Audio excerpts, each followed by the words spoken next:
Abra a sua Bíblia em Mateus, capítulo 16, versículo 18. Mateus, capítulo 16, versículo 18.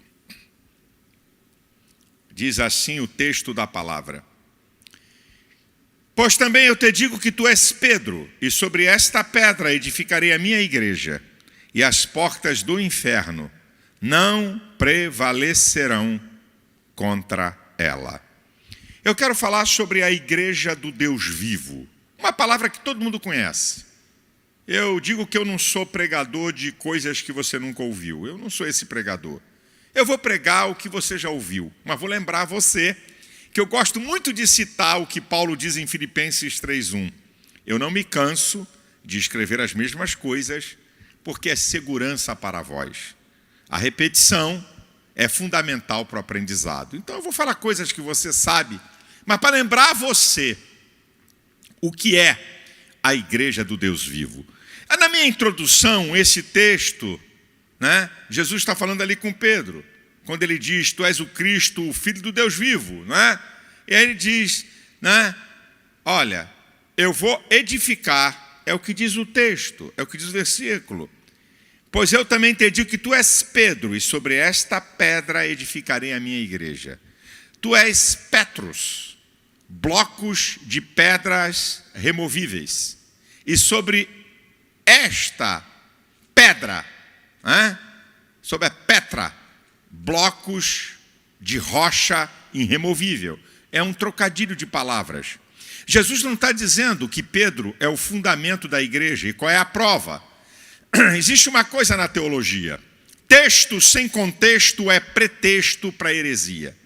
Se você quer saber uma verdade de um texto, você vai aos contextos. Então, Paulo diz em 1 Coríntios 3:11, ninguém pode pôr outro fundamento além do que está posto, o qual é Jesus Cristo. Agora, vamos perguntar ao apóstolo Pedro, o que ele diz se ele é o fundamento? 1 Pedro, capítulo 2, versículo 4, versículo 7, diz que ele é pedra viva, é rejeitada pelos homens, mas para Deus eleita e preciosa. A pedra que os edificadores rejeitaram, ela é a principal de esquina. O apóstolo Pedro está falando de Cristo. Cristo é o fundamento.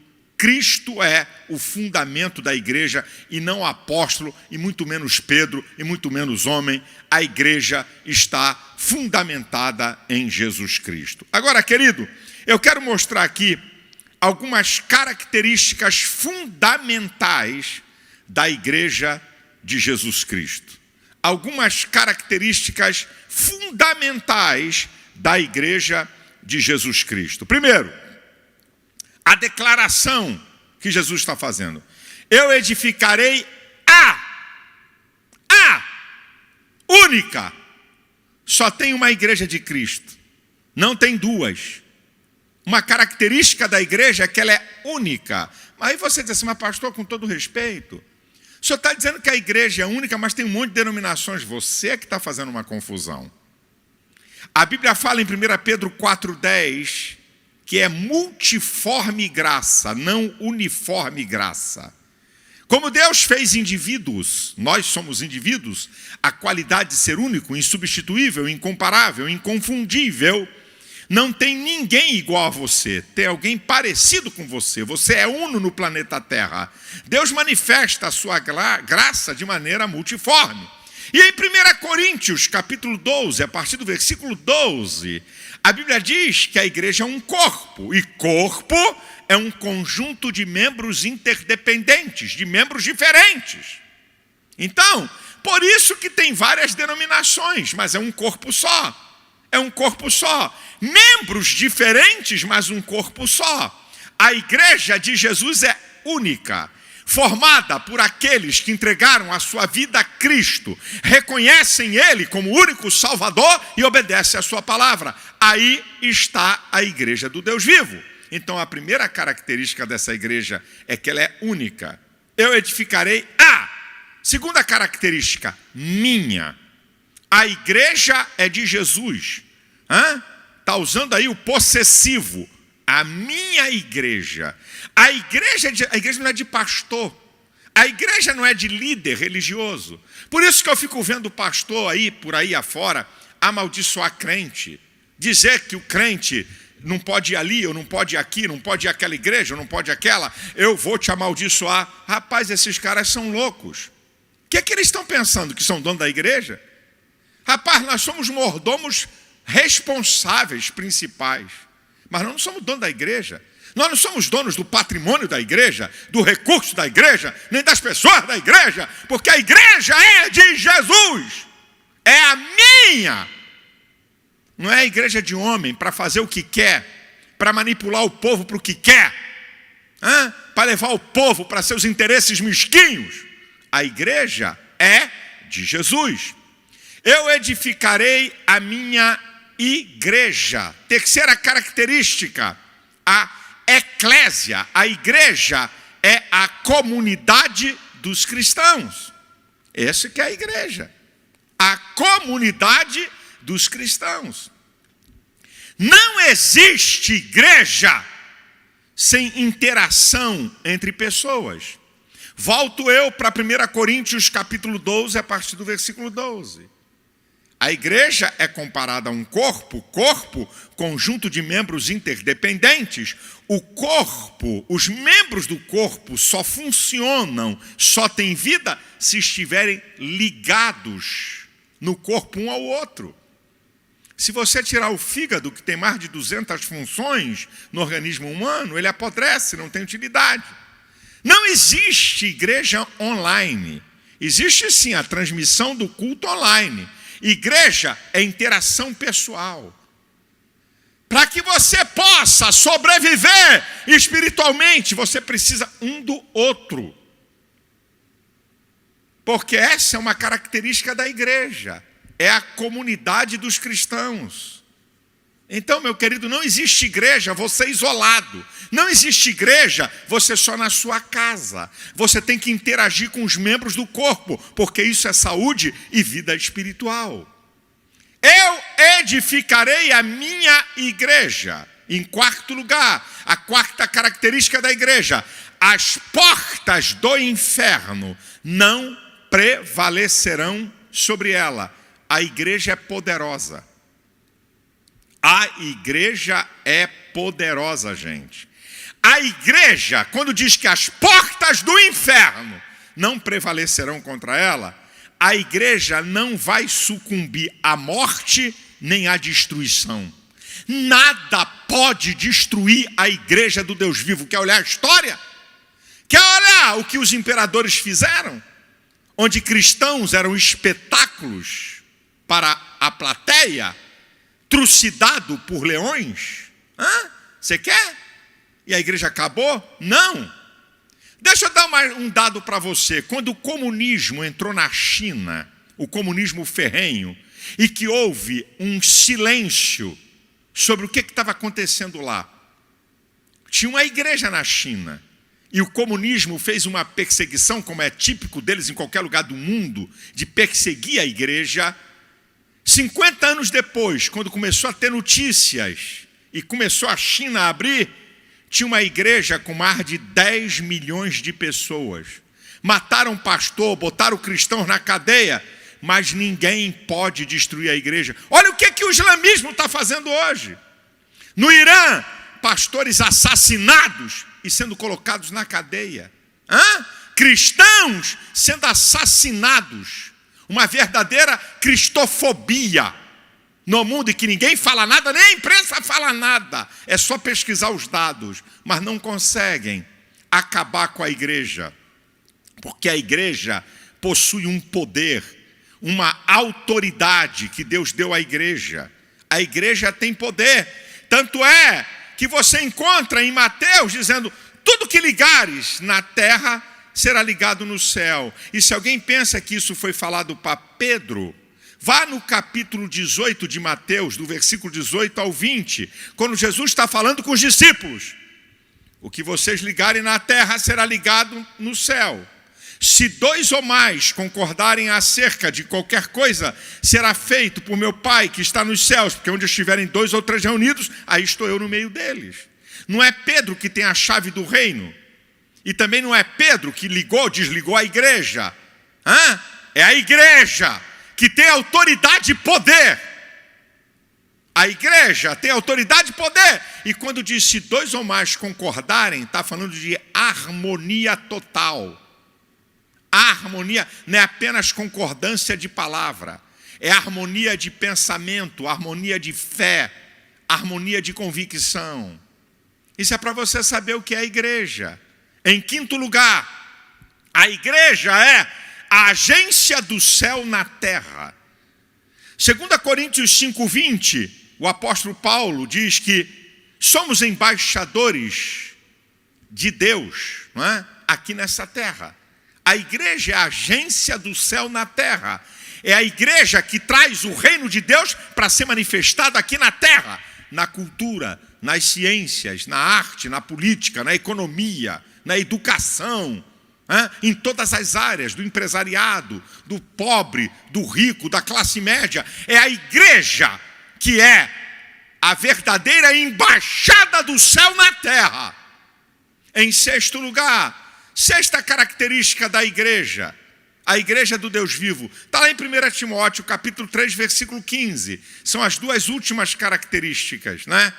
Para que você saiba como andar na igreja do Deus vivo, que é coluna e firmeza da verdade. A igreja não é de estátua, de gesso, nem de ouro, nem de prata.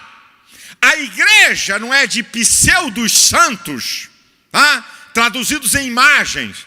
É a igreja do Deus vivo. O Deus que o Salmo 90, versículo 2 diz, né? Antes que os montes nascessem, ou que tu formasse a terra e o mundo, de eternidade em eternidade tu és Deus. É o Deus do Salmo 99, versículo 1 e 2. O Senhor reina, tremam as nações, Ele está introduzido entre os querubins, comova-se a terra. Esse é o Deus do Salmo 83, versículo 18. Olha que coisa linda. Porque ninguém há que tenha o nome Jeová, Yahvé, e que é altíssimo sobre toda a terra. Esse nome indica um Deus que existiu, existe e sempre existirá. Um Deus que operou no passado, opera no presente e vai operar no futuro. É o Deus vivo. O Deus que governa, que dirige e que é Senhor da igreja. Não está no túmulo, não está morto, mas está vivo, cheio de glória e de poder. Ele é o Senhor da igreja. E em sétimo lugar, para que você saiba como deve andar na igreja do Deus vivo, coluna e firmeza da verdade.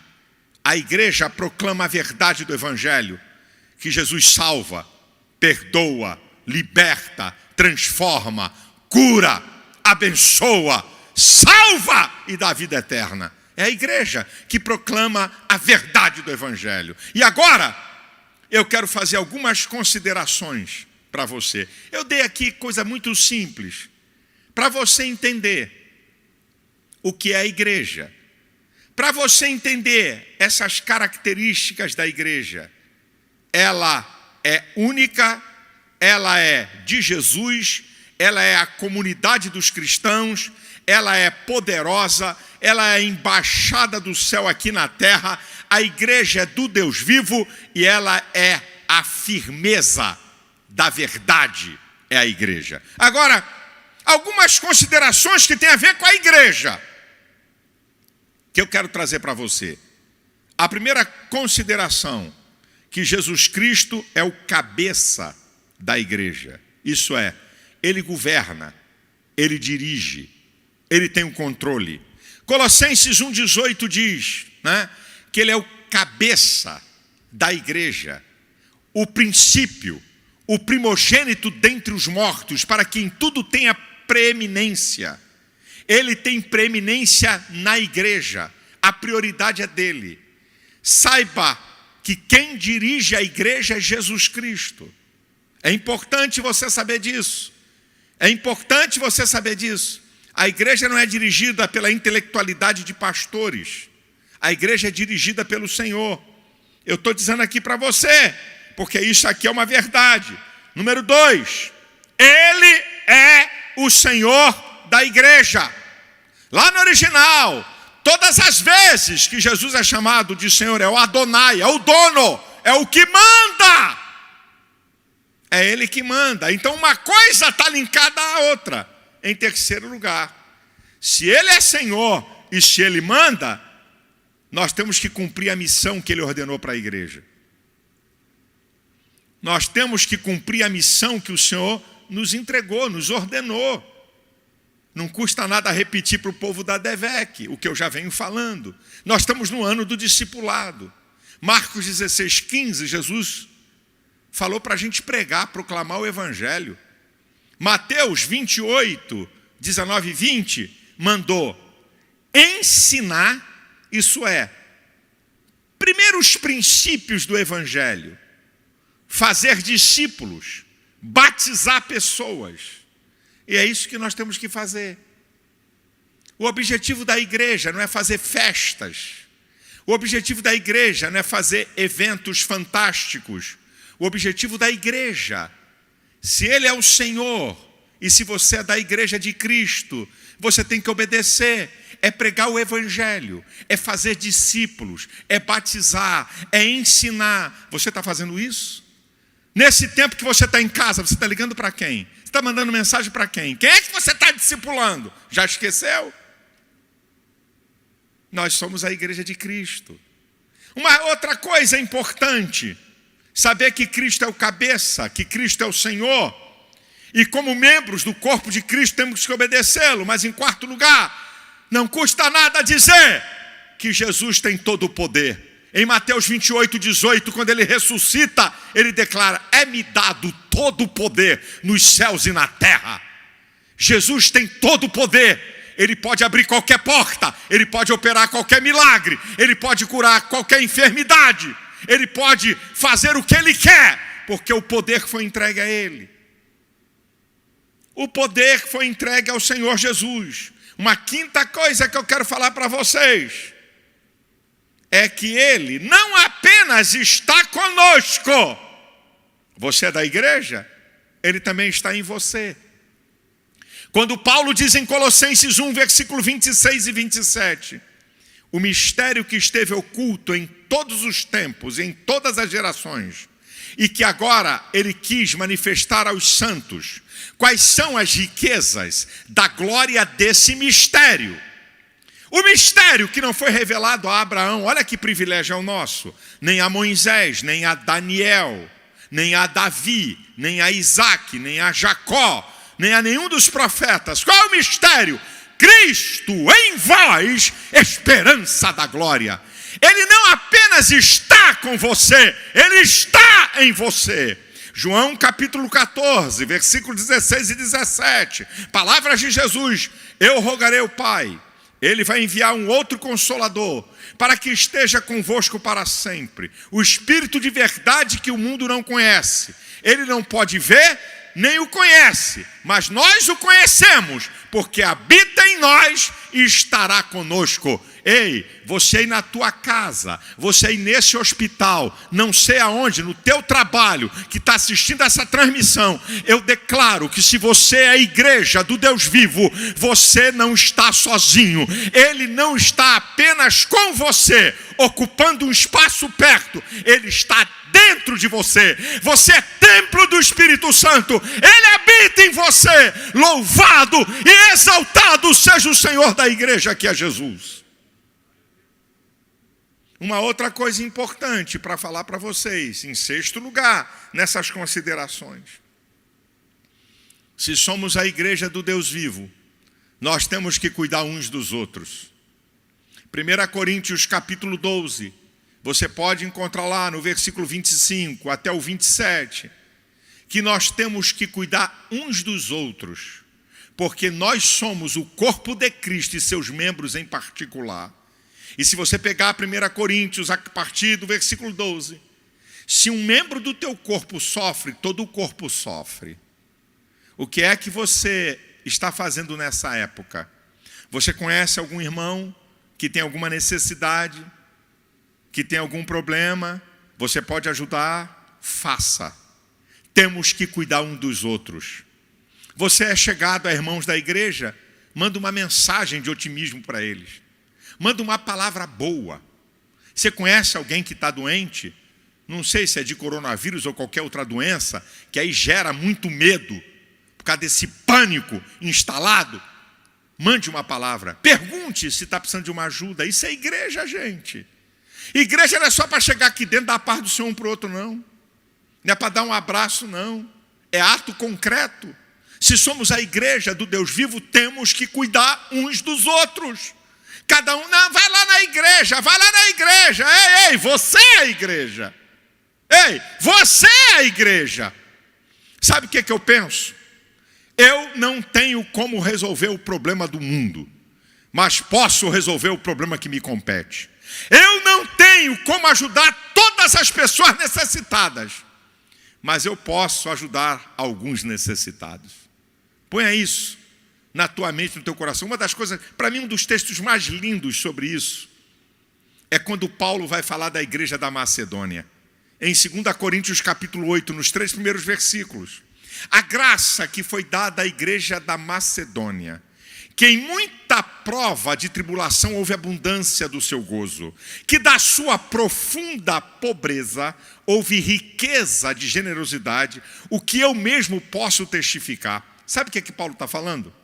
Os crentes pobres da Macedônia ajudaram os mais pobres da Judeia que estavam passando fome. Só o Evangelho, só a igreja de Cristo faz isso, gente. Os crentes pobres da Macedônia ajudaram os mais pobres da Judeia. Só a igreja tem o poder de compartilhar na escassez. Só a igreja sou eu, a igreja é você. Não pense que a igreja é o templo. A gente chama isso aqui de templo e de igreja. Mas a igreja, corpo místico de Cristo, é eu e você. E em último lugar, a última consideração, já que estamos falando da igreja do Deus vivo, é importante eu dizer para você isso. Ele voltará para buscar a sua igreja. Aleluia! Aleluia!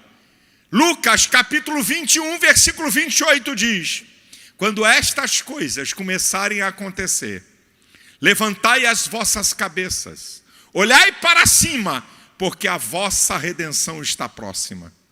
Os fatos que estão acontecendo não é único, mas é um dos sinais. Os homens, movidos por pânico, por terrores, Jesus vem. Jesus vem. Jesus vem buscar a sua igreja. João capítulo 14, os 3 primeiros versículos. Olha o que Jesus falou para mim e para você. Não se turbe. Não se turbe o vosso coração. Não fique turbado, agoniado, triste, melancólico. Não se turbe o vosso coração. Crede em Deus e crede também em mim. Na casa de meu pai há muitas moradas. Se não fosse assim, não vou-lhe teria dito. Vou preparar lugar, e se eu for preparar lugar, eu voltarei outra vez, e vou levar vocês para junto de mim, para que onde eu estiver, estejais vós também. Ele vai voltar. Como está a tua vida? Você está preparado? Você é a igreja de Cristo? Você está afastado do Evangelho? Quem sabe, há muito tempo você nem vem à igreja, e o Espírito Santo colocou você aí, para assistir esse culto. Pastor, será que isso é verdade? 1 Coríntios capítulo 15, versículo 14 diz: se Cristo não ressuscitou, é vã a nossa fé e a nossa pregação. Nesse mesmo capítulo, no versículo 19 diz: se esperarmos em Cristo, somente nesta vida, somos os mais miseráveis de todos os homens. Nesse mesmo capítulo, no versículo 22, se todos morreram em Adão, todos também podem ser vivificados em Cristo. No versículo 23 diz, desse mesmo capítulo, cada um por sua ordem. Primeiro, Cristo, as primícias. Depois, os que são de Cristo na sua vinda. E no versículo 24, vai dizer, olha, então virá o fim, depois de ter entregado o reino a Deus. Olha o que diz, isso é Bíblia. Eu não estou chutando, eu estou citando a Bíblia. Quando ele tiver entregado o reino a Deus o Pai, e tiver aniquilado todo o império, toda a potestade e força. E no versículo 26 ele vai dizer que o último inimigo a ser aniquilado é a morte. E ele vai dizer no versículo 51 desse capítulo: eis que vos digo um mistério. Na verdade nem todos dormiremos, mas todos seremos transformados. No momento, ante a última trombeta, num abrir e fechar de olhos, os mortos ressuscitarão incorruptíveis e nós, os vivos, seremos transformados juntamente com eles. Escute isso, meu irmão. Há uma diferença do Cristo de Isaías 53 para o Cristo de Apocalipse 1 e Apocalipse 19. Esse Cristo que vem buscar a sua igreja. O Cristo de Isaías 53 é cordeiro. O Cristo de Isaías 53 é homem de dores, é desprezado, não tem aparência, não tem formosura, não tem beleza. As pessoas fazem desdém dele. Esse é o Cristo que veio morrer como cordeiro, que veio derramar o seu sangue para me salvar e te salvar. Agora, o Cristo que vai voltar para buscar a sua igreja é o Cristo de Apocalipse 1 e Apocalipse 19 e Apocalipse 5. Aquele que não é mais o cordeiro, mas é o leão da tribo de Judá. Aquele que na sua cabeça tem muitos diademas. O seu rosto brilha como o sol do meio-dia. Os seus olhos são como chama de fogo. Ele está vestido de um linho branco puro e fino. Ele tem um cinturão de ouro. Os seus pés é como latão reluzente. Da sua boca sai uma espada aguda e afiada, e na sua coxa está escrito: Rei dos Reis e Senhor dos Senhores. Aleluia! É um Cristo cheio de glória, é um Cristo cheio de poder, é um Cristo vencedor, e Ele vem buscar a sua igreja para que para sempre e sempre, e de eternidade em eternidade, e de eternidade em eternidade, não vai haver morte, não vai haver pranto, não vai haver dor, mas para sempre e sempre estaremos com o Senhor. Esse é o final da igreja de Cristo. Não é a morte, não é o inferno, não é a perdição. Você pertence à igreja do Deus vivo, à igreja vencedora. Pode vir praga, moléstia, terremoto, maremoto, confusão, a igreja vai triunfar. Você vai triunfar. Você é mais do que vencedor. E te prepare, porque a qualquer hora a trombeta vai soar para arrebatar a sua igreja. Aleluia, aleluia e aleluia, aleluia. Você está afastado do evangelho? Faça uma oração aí. Diga: Jesus, eu estou voltando para ti, perdoa meus pecados. Você nunca entregou sua vida a Cristo? Faça uma oração aí. Senhor, eu entrego a minha vida. Eu entrego a minha vida a ti. Você pode colocar seu nome. Depois, deixa aqui até terminar, porque nós vamos aqui para o ato, mas você pode colocar seu nome. Se você está voltando para Cristo, se você está aceitando a Cristo, você pode colocar aí o seu nome. Olha, tem aí o espaço, né? Onde você pode, na ADVEC, bota aqui na tela aqui principal para mim, porque está distante. Põe aqui, ó. Ó, se você quer, ó. Acesse advec.org/eu aceito a Jesus, tá? Ou aponte aí o seu celular com o QR Code ao lado, se assim você quiser, entregar a sua vida a Cristo e voltar para Jesus. Nós vamos participar da ceia. Aqui está o pão. Eu vou convidar minha esposa. Chega aqui, Elisete. Pegue aí o pão na sua casa. Pegue o pão. Aqui está o pão que representa o corpo de Cristo, que foi moído por nós. E a Bíblia diz, a palavra de Deus diz, a palavra do Senhor nos diz, que Jesus ordenou para que fizéssemos isso em memória dele. Para a gente não esquecer que se temos direito a perdão de pecados, se temos direito à vida eterna, foi porque Jesus pagou o preço por nós. O preço que nós não poderíamos pagar jamais. Aqui está o pão que representa o corpo de Cristo e que nós vamos apresentá-lo agora. Pegue aí o pão na sua casa. Senhor, aqui está o pão que representa o corpo de Cristo. Nós estamos fazendo isso com um memorial, uma festa ordenada. Perdoa nossos pecados e nossas iniquidades. Transforma, Senhor, muda, ajuda-nos, para que possamos obedecer a Tua palavra, ter uma vida santa, fazermos a Tua vontade e que o Teu nome seja exaltado, no poderoso nome de Jesus. Vamos comer o pão e vamos louvar ao Senhor nesse momento.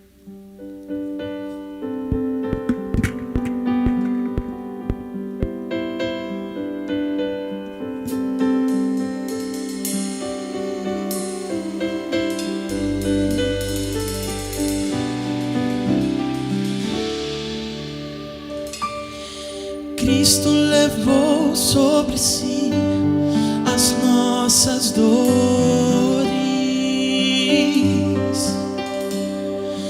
Ele levou sobre si as nossas transgressões. O castigo que nos traz a paz estava sobre ele, e por suas chagas fomos sarados.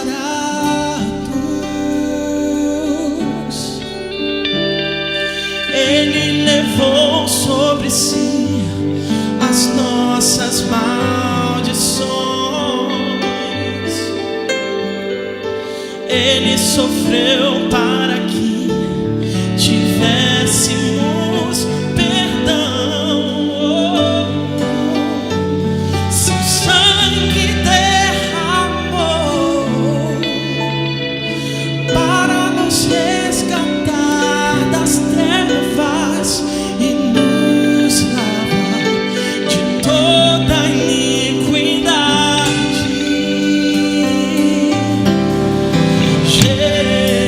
Jesus, pão da vida. Jesus,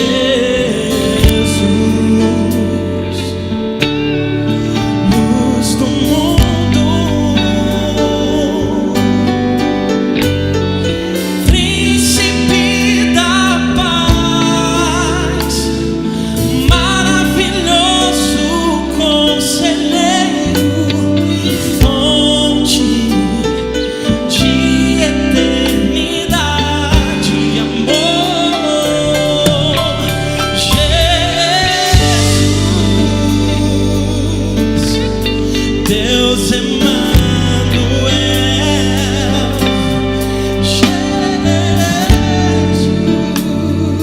Jesus, Santo dos Santos, árvore da vida, rio que brota do trono de Deus, alegria profunda do meu coração,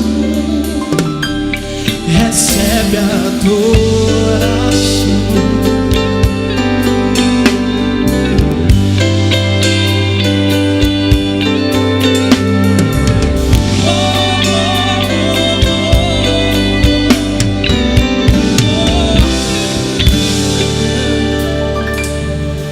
Cristo levou sobre si as nossas dores.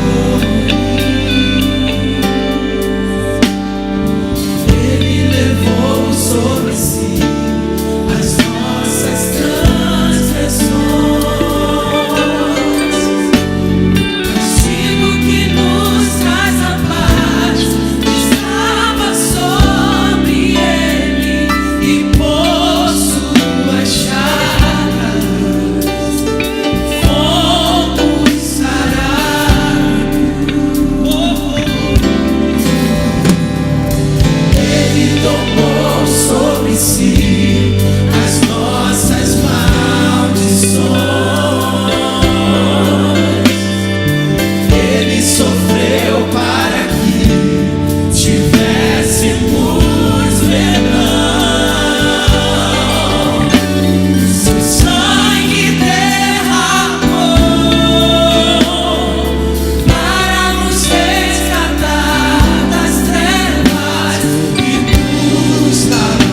recebe a adoração.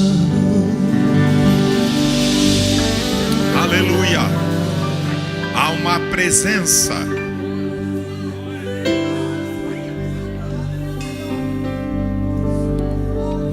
Aí na tua casa, aqui nesse lugar, há uma presença. É o Espírito Santo. Eu fico pensando aqui, quantas nações do mundo, quantos irmãos nossos nunca tiveram o privilégio de se reunir num lugar como esse? Nunca tiveram a oportunidade de ter um templo confortável para se reunir. Se reúne nas suas casas escondidos. Você está vendo agora o valor da igreja? Como é importante a gente estar junto. Muitas vezes a gente entra numa igreja como essa, com todo o conforto. Mostra aí a igreja. Mostra toda a igreja aí. A gente entra numa igreja como essa, ou como nas nossas igrejas no Brasil, confortáveis.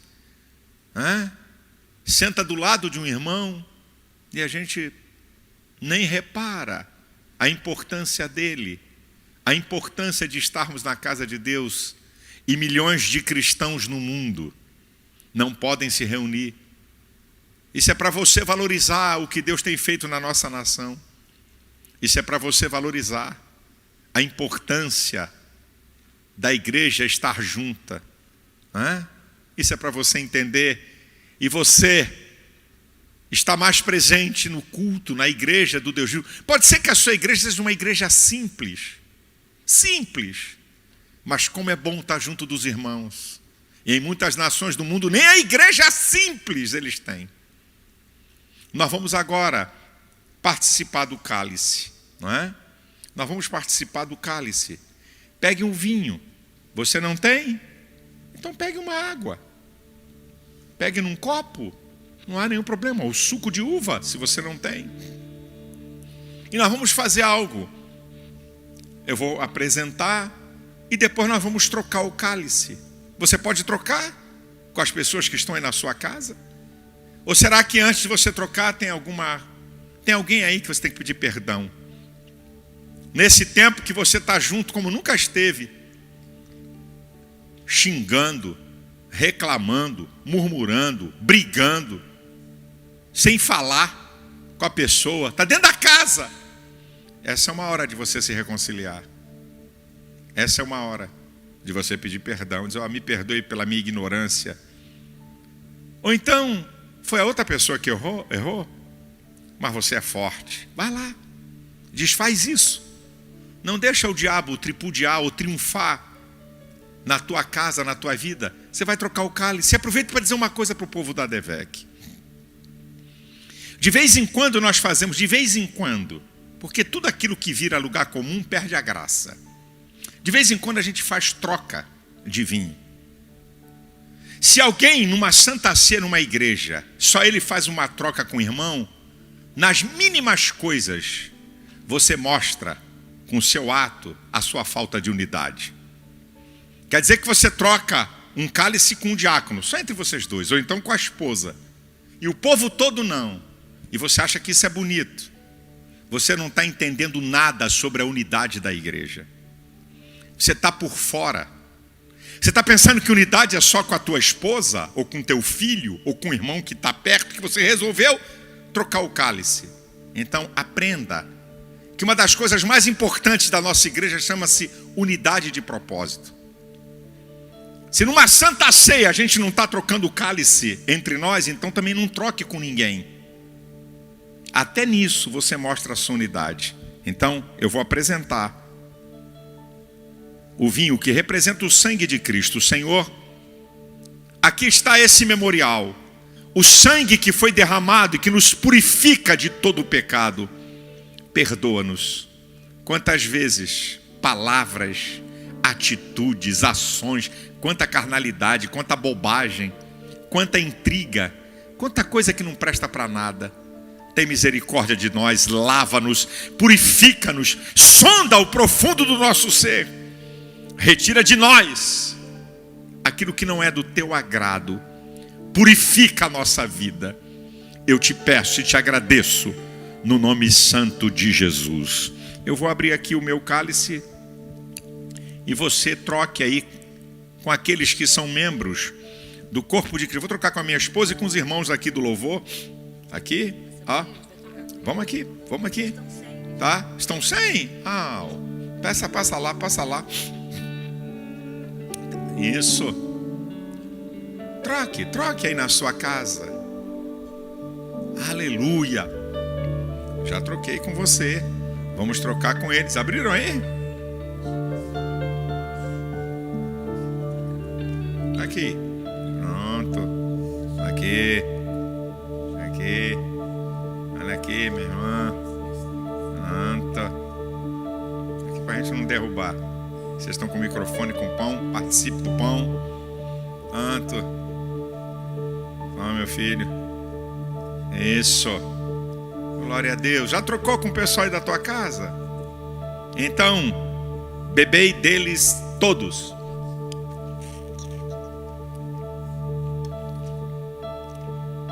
Aleluia. Glória a Deus. Eu fico imaginando, gente, quando vai ser celebrada a maior ceia de todos os tempos nas bodas do Cordeiro.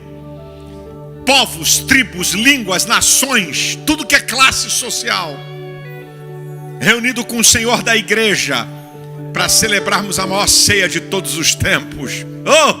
Prepara-te, ó igreja, para encontrar com teu Deus. Aleluia!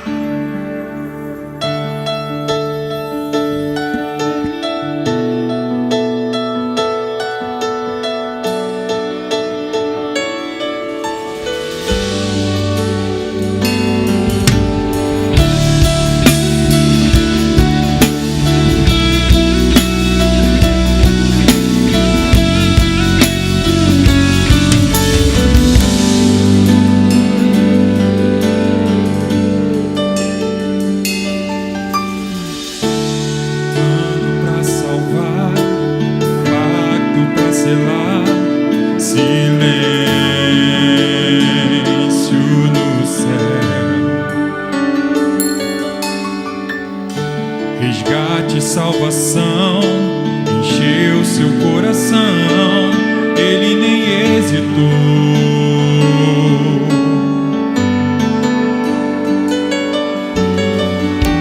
No palco do amor, o autor anunciou a vida e salvação.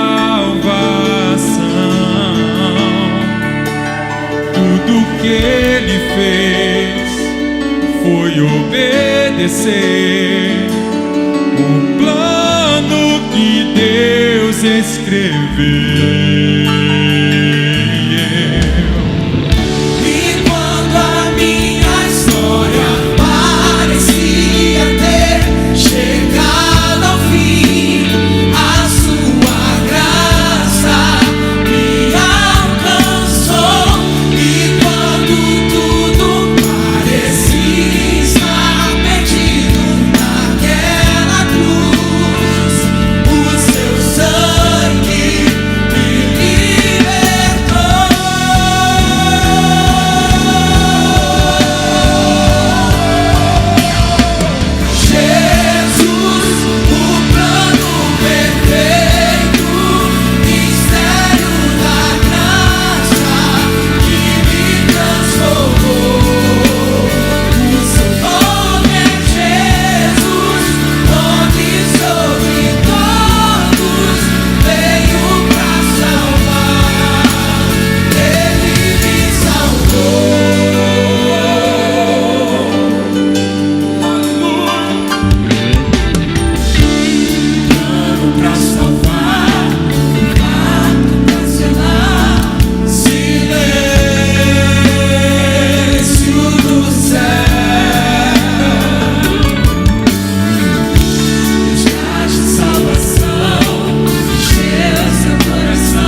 Você pode abrir a tua boca aí na tua casa, adorar o Rei dos Reis, Senhor dos Senhores, Deus vivo, maravilhoso, poderoso.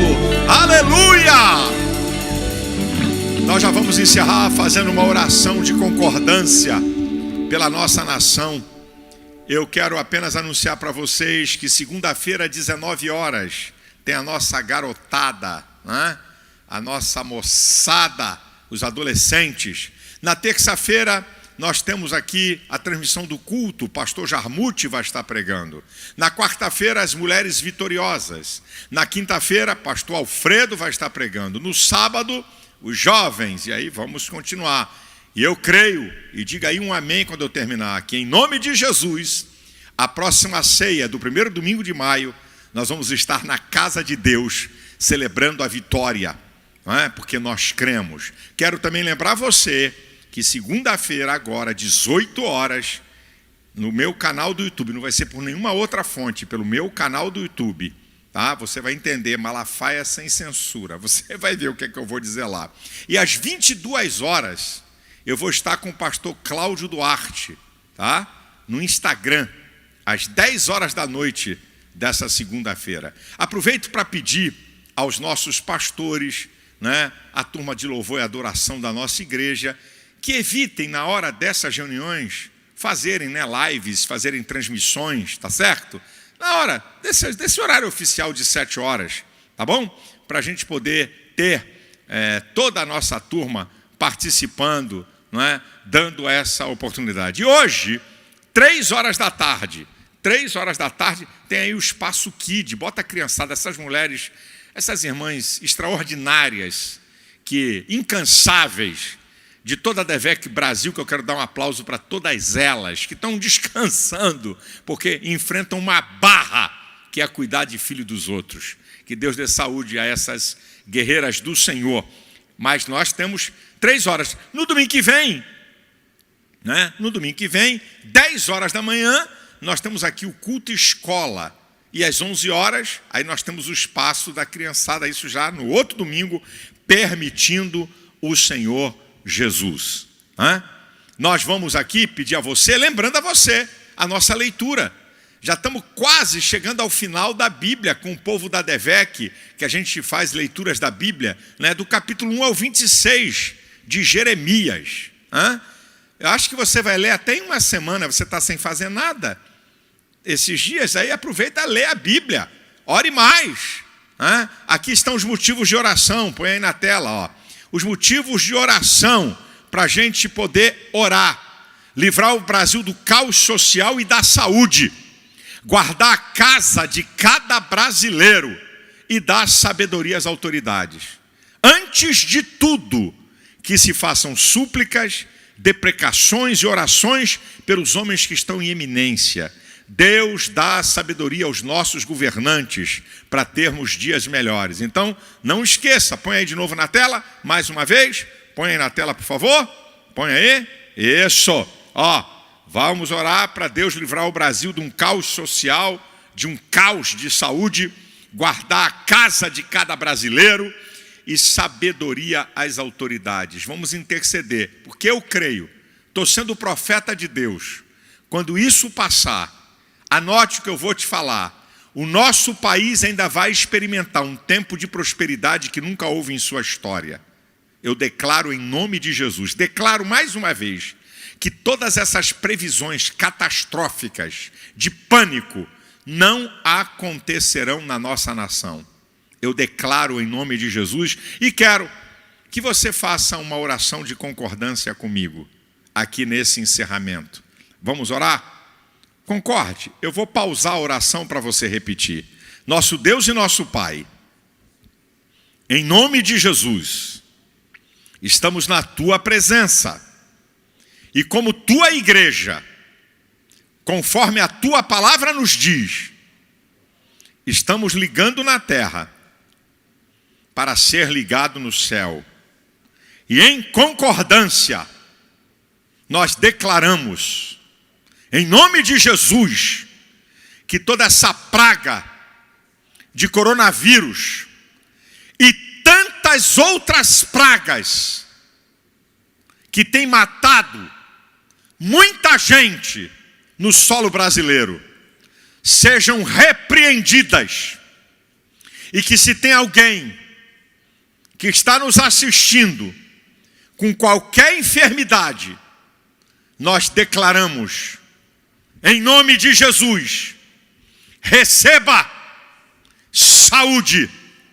Declaramos, como tua igreja, sem que autoridades da área de saúde, da área política, vão ficar de boca abertas, sem entender o livramento que o Senhor está dando à nação brasileira.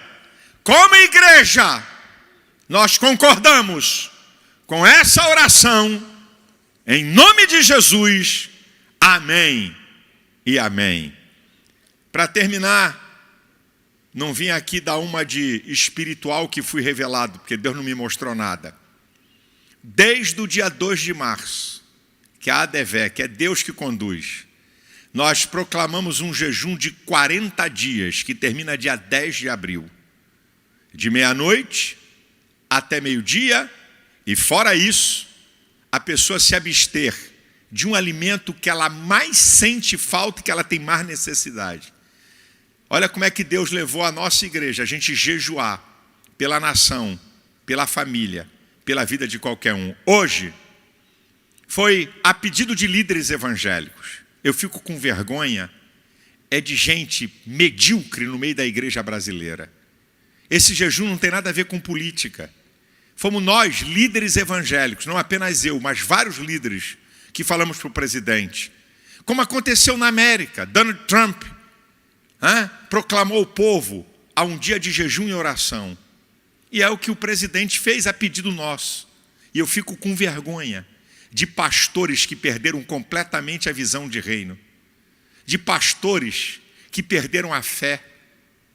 Tão politiqueiros, esquerdopatas, que se levantam contra tudo que é feito pela igreja para o bem da nossa nação. Mas graças a Deus, que há uma igreja poderosa que jejuou e clamou pelo Brasil. Deus abençoe você. Deus guarde a tua casa. Deus guarde a casa de cada brasileiro. E nós temos sempre uma frase de um versículo que eu peço para o texto, um texto para o povo repetir. E nós vamos continuar nesse texto acrescido de uma palavra, do que está no Salmo 91, versículo 10, acrescido de algo importante para esse tempo. Em nome de Jesus, nenhum mal te sucederá, nem praga alguma chegará à tua tenda. Você pode repetir pausadamente? Em nome de Jesus, nenhum mal te sucederá, nem praga alguma chegará à sua tenda. Uma semana abençoada, vitoriosa, na paz, na alegria, na saúde. E também, eu vou deixar só o da igreja. Eu prefiro, eu não vou fazer esse anúncio aqui do Telegram da igreja. Qualquer vídeo meu censurado, você vai encontrar no meu Telegram. É só você baixar que você vai encontrar. Vídeos que censuram em YouTube, Twitter, Instagram, eles estão lá. Eu abri um Telegram só para colocar os vídeos que eu falo, inclusive aqueles que eles censuram absurdamente, tá? É só você ir lá no Malafaia Sem Censura e você baixar lá o meu canal, não é? Do Telegram, tá certo? Deus abençoe você, tenha paz. E vou dar uma última, quase que eu esqueço, gente, a última. Eu fico bobo que a gente está falando, mas o povo de Deus continua com a cara grudada na Globo lixo. Os últimos 17 dias, eu vi, sexta-feira retrasada, 5 minutos do Jornal Nacional. Meu amigo, meu irmão, o que entra na tua mente vai para o teu coração. Se você só está vendo e ouvindo lixo, é na França, é na América, morreram agora tantos, é na Espanha, e bababá, e bababá, a previsão do Brasil, desliga essa porcaria! Para de ficar vendo terrorismo de mídia! Filipenses 4:8. Quanto a mais, irmãos, tudo que é honesto, tudo que é verdadeiro, tudo que é justo, tudo que é puro, se há alguma virtude, se há algum louvor, nisto pensai. Salmo 101, versículo 3. Não porei os meus olhos em coisa má, pelo amor de Deus. Pelo amor de Deus, sabe o que eu faço? Eu dou um en passant nos jornais online, tá? Só para ter ideia do que eles estão falando. Nem leio a fundo as matérias. A última, nos últimos 10 anos, a maior audiência da Rede Globo no mês de março é agora. Dos últimos 10 anos. Pânico, medo, desgraça vende. Sai disso. Vai conversar, vai orar, vai ler a Bíblia, vai ver uma coisa boa. Deus abençoe a todos. A graça de nosso Senhor e Salvador Jesus Cristo, o grande amor de Deus e as consolações do Espírito Santo sejam sobre todos e todos digam amém. Um abraço.